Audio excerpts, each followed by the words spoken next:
Hello, my name is Christian Tiefnau, and I will give you insights in a work that researched the adoption intentions and beliefs of people regarding the German contact tracing app. The project, co-first authored by Maximilian Hering, Eva Gerlitz and me, was a collaboration of the listed authors and many more researchers mentioned in the paper's acknowledgements. To set the context, let us start with a brief recap on the history of the application, which was released in 2020. Among many other countries, Germany developed a contact tracing app to help cope with the COVID-19 pandemic. The app uses a decentralized approach where the exposure risk calculation happens on each phone individually. For the basic functionality, the app needs Bluetooth and an internet connection to send and receive exposure data once a day. A different option for contact tracing is the centralized approach, which the German government followed first. However, after national and international joint statements to build the decentralized version, the government changed their mind. The discussion was led and probably decided by the argument that the most privacy-sensitive approach possible is needed. The debate got public attention and many articles in the news and various media explained parts of the app. Since contact tracing apps need widespread use to be effective, it is important to know what people expect, accept and know about the app. Therefore, we conducted a survey with 744 participants that included the following topics. First, what do they know? For this, we presented statements about the app and asked whether they believe this is the case. Second, we asked how likely they are to use the app. And third, what properties would influence their decision. For this, we confronted the participants with statements of potential properties and let them rate how that would affect their intention. Here a short overview of our results. Most of the participants had heard about the app. Slightly more than half knew what the most basic idea was, warning contacts of later positive tested persons. Technical details were less known, for example that it would use Bluetooth. We also found a not so small group of people who thought the app would use location services. Half of the participants reported intending to use the app.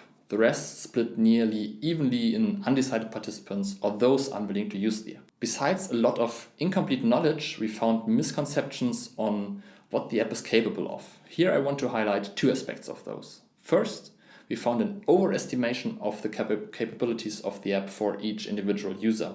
Some participants thought that they could identify infected persons with the app. Interestingly, that was used as a positive as well as a negative argument.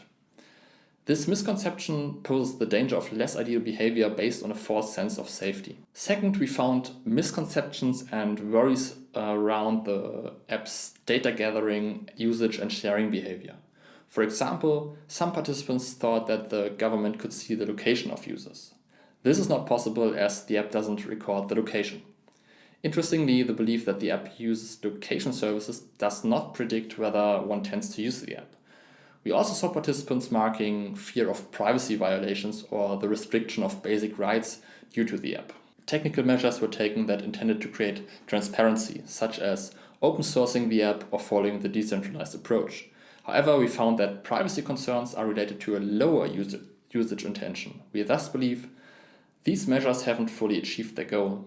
This isn't unexpected, but in the case of an app that only works if enough people use it, this might be a problem. We presented the participants' potential properties. Participants who had a strong opinion on the usage intention beforehand mostly stuck to their opinion. Therefore, the name of our paper. Although there are exceptions, most actual functions were rated positively, for example that the app would warn contacts. Interestingly, we saw consequences on the centralized approach with the positively rated potential properties of the app. For example, that the governmental health institutes can see the contacts of infected people. Another interesting aspect is that open source generated mixed reactions. As this was one major action taken to increase users' trust, this finding should enjoy attention by the tech community. We hope that the results inform future discussions in similar situations and serve further research on the gap between technology and users' beliefs. Thank you for your attention and we are happy to answer your questions.